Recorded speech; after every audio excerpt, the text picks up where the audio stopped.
ان دونوں حدیثوں سے رمضان کی عظمت کا پتہ چلتا ہے۔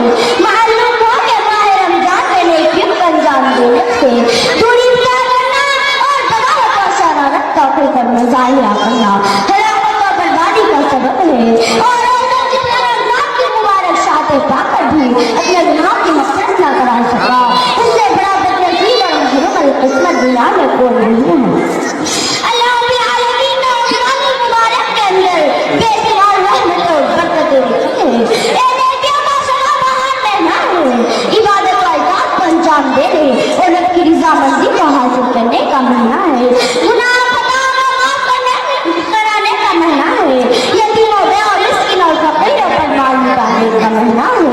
ہمیں چاہیے کہ ہم رسول اللہ صلی اللہ علیہ وسلم کی سیرت کو دیکھیں کہ رسول اللہ صلی اللہ علیہ وسلم کس قدر سخاوت کا دریا بہاتے تھے۔ حضرت عبداللہ بن عباس رضی اللہ عنہ کہتے ہیں قال النبی صلی اللہ علیہ وسلم اجود الناس بالخير، نبی صلی اللہ علیہ وسلم لوگوں میں سب سے زیادہ سخی تھے۔ وقال اشهد ما يقول في رمضان حين يلقاه جبرائيل، اور جب جبرائیل علیہ السلام رمضان میں آپ سے ملاقات کرتے تھے اس وقت آپ کا وقت میں مزید اضافہ ہوتا تھا، یہاں تک کہ آپ خود سب سے زیادہ سخاوت کرنے والے تھے، اور آپ کا الفاظ اس طرح ہے فَإِذَا يَقِيلُ جِبْرَائِيلُ قَالَ أَجْوَدَ مِنَ اللَّهِ بِالصَّلَاةِ، اور جبرائیل آپ صلی اللہ علیہ وسلم سے ملاقات کرتے تھے، آپ خود اپنے بدن ہوا سے بھی زیادہ سخاوت کرتے تھے۔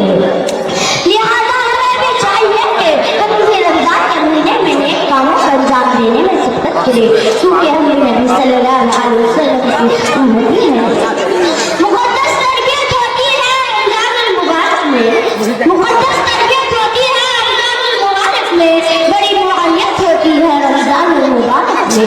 عبادت کا مہینہ ہے، ہدایت کا مہینہ ہے، عبادت کا مہینہ ہے، ہدایت کا مہینہ ہے، عجب نہایت ہوتی ہے رمضان المبارک میں۔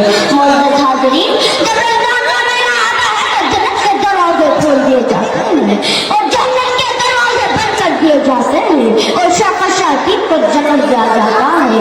رمضان کی فضیلت یہ ہے کہ رمضان کا عمرہ حج کے برابر ہے۔ آپ صلی اللہ علیہ وسلم نے فرمایا